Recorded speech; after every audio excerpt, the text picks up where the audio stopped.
3월 1일 매일 성경 묵상을 시작하겠습니다. 오늘 우리에게 주신 하나님의 말씀은 시편 50편 1절에서 22절까지의 말씀입니다. 시편 50편 1절에서 22절까지의 말씀 제가 봉독하겠습니다. 전능하신 이 여호와 하나님께서 말씀하사 해 돋는 데서부터 지는 데까지 세상을 부르셨도다.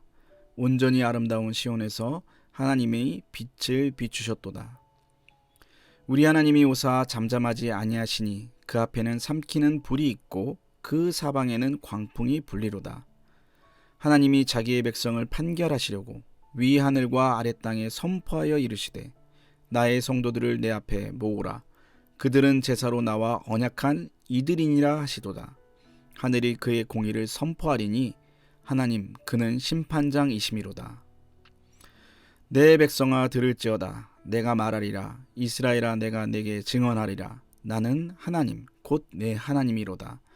나는 내 재물 때문에 너를 책망하지는 아니하리니 내 번제가 항상 내 앞에 있음이로다.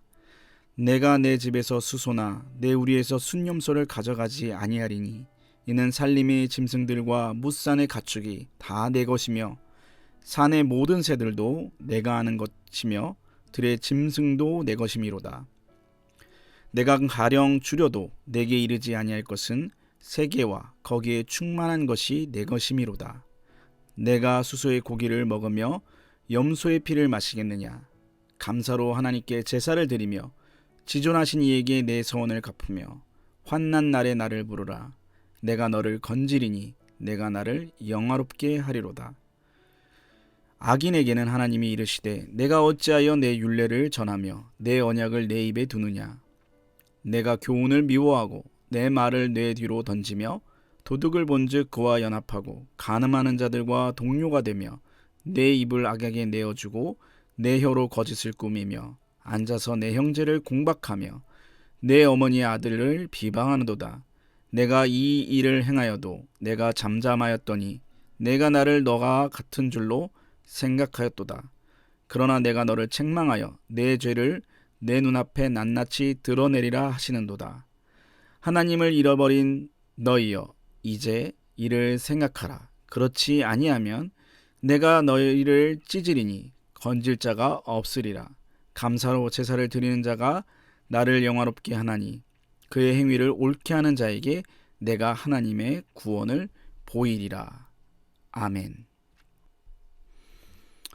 오늘 우리가 읽은 시편 50편의 표제어는 아삽의 시입니다. 아삽은 다윗 시대의 3명의 악사 가운데 한 명으로 전체 시편 중 12편을 저작하였고 다윗 다음으로 많은 시편을 쓴 사람입니다.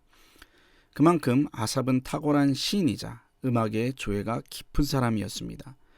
이런 아삽의 시를 읽다 보면 주로 심판이나 책망 또는 원수에 대한 신원을 많이 노래하고 있음을 쉽게 알 수 있습니다. 오늘 우리가 읽은 시편 50편에서도 아삽은 하나님께서 심판주 되신다고 노래하고 있습니다.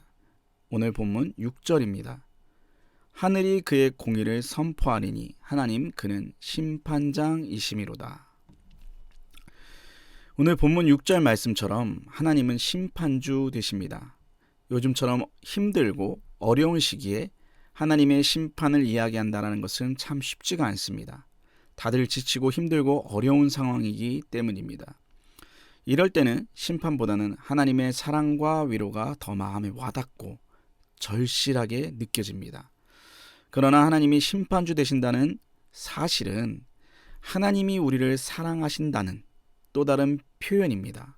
왜냐하면 우리가 하나님의 심판주 되심을 알 때 잘못된 길로부터 돌이켜 생명의 자리로 나아갈 수 있기 때문입니다.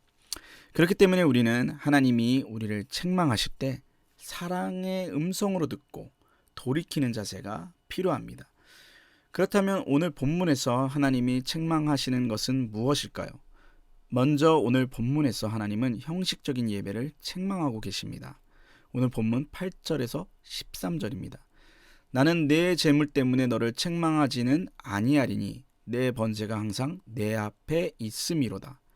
내가 내 집에서 수소나 내 우리에서 순염소를 가져가지 아니하리니 이는 산림의 짐승들과 뭇산의 가축이 다 내 것이며 산의 모든 새들도 내가 아는 것이며 들의 짐승도 내 것이미로다. 내가 가령 주려도 내게 이르지 아니할 것은 세계와 거기에 충만한 것이 내 것이미로다. 내가 수소의 고기를 먹으며 염소의 피를 마시겠느냐. 이스라엘 백성들은 하나님께 좋은 제물을 드리면 예배를 온전히 드린 것으로 생각했습니다. 오늘날로 치면 주일에 예배에 참석하고 헌금하고 봉사하는 것으로 예배를 온전히 드린 것으로 여겼다라는 것입니다. 그러나 오늘 본문 8절에서 13절은 하나님이 예배 가운데 우리에게 원하는 것은 이런 것이 아니라고 말씀하고 있습니다. 물론 주일에 예배에 참석하고 헌금하고 봉사하는 것은 예배의 기본 자세입니다. 하지만 이런 것이 예배 가운데 하나님이 우리에게 원하는 본질은 아니라는 것입니다. 그렇다면 하나님이 우리 가운데 원하시는, 우리가 예배드리는 가운데 우리에게 원하시는 것은 무엇일까요? 오늘 본문 14절에서 15절 말씀입니다. 감사로 하나님께 제사를 드리며 지존하신 이에게 내 서원을 갚으며 환난 날에 나를 부르라. 내가 너를 건지리니 내가 나를 영화롭게 하리로다. 하나님은 이런 형식적인 예배에 치우친 이스라엘 백성들을 향해 감사로 제사를 드리고 서원을 갚으며 환난 날에 하나님을 부르라고 말씀하고 있습니다.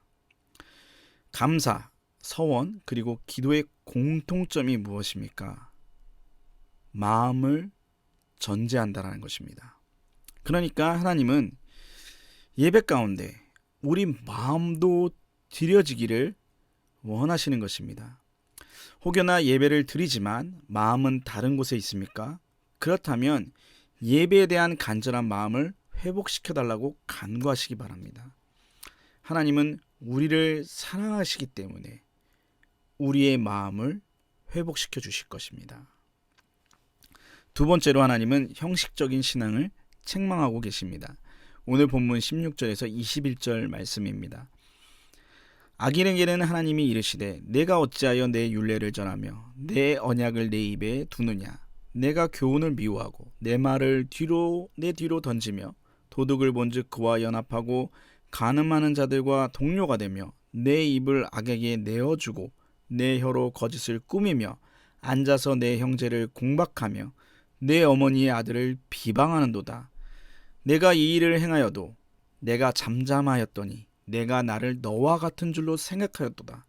그러나 내가 너를 책망하여 내 죄를 내 눈앞에 낱낱이 드러내리라 하시는도다. 여기서 악인은 불신자가 아닙니다. 오늘 본문에서 악인은 바로 하나님에 대한 지식은 있지만 마음은 불신자와 별반 다를 바 없는 형식적인 신앙을 가진 사람을 의미합니다. 형식적인 신앙은 정말 위험합니다. 왜냐하면 본인은 교회에 다니기 때문에 별 문제가 없다고 생각하기 때문입니다. 하지만 성경은 교회는 다니나 신앙은 없는 이들을 지속적으로 책망하고 있습니다. 그것을 잘 보여주는 예가 바로 마태복음 22장의 혼인잔치의 비유입니다. 마태복음 22장에 따르면 혼인잔치날 임금은 종들을 보내어 혼인잔치에 초대된 이들을 잔치에 부릅니다.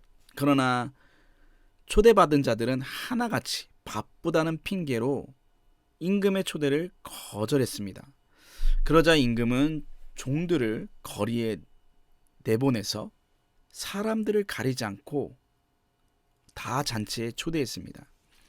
그래서 혼인잔치 자리가 텅 비지 않고 손님들로 꽉 채워지게 되었습니다. 그런데 참석자들 중에 예복을 입지 않은 이가 임금의 눈에 띄었습니다. 임금은 즉시 그 사람을 불러서 왜 예복을 입지 않았는지 물었습니다. 그는 아무 말도 할 수가 없었습니다. 혼인잔치에 예복을 입는 것이 너무나 당연한 것인데 너무나 당연한 이것을 미처 생각하지 못한 것입니다. 그는 결국 잔치에서 쫓겨났습니다. 여기서 예복이 없어 쫓겨난 사람이 바로 교회는 다니나 믿음은 없는 사람을 의미합니다. 즉 그냥 형식적으로 교회를 다닌 사람, 그냥 문화적인 그리스도인을 의미하는 것입니다. 오늘 본문 22절은 이런 사람들을 하나님을 잊은 자들이라고 표현합니다. 그러면서 동시에 이 책망을 생각하라고 말씀하고 있습니다. 오늘 본문 22절입니다. 하나님을 잊어버린 너희여 이제 이를 생각하라. 그렇지 아니하면 내가 너희를 찢으리니 건질 자 없으리라. 하나님은 형식적인 신앙을 가진 사람들을 책망하시면서 동시에 회개를 촉구하고 계시는 것입니다. 왜냐하면 하나님은 이들에 대한 애타는 마음과 사랑을 가지고 계시기 때문입니다. 혹여나 형식적인 신앙을 갖고 계시다면, 교회는 다니나 믿음이 없다면 온전한 믿음을 가질 수 있게 해달라고 하나님께 기도하시기 바랍니다.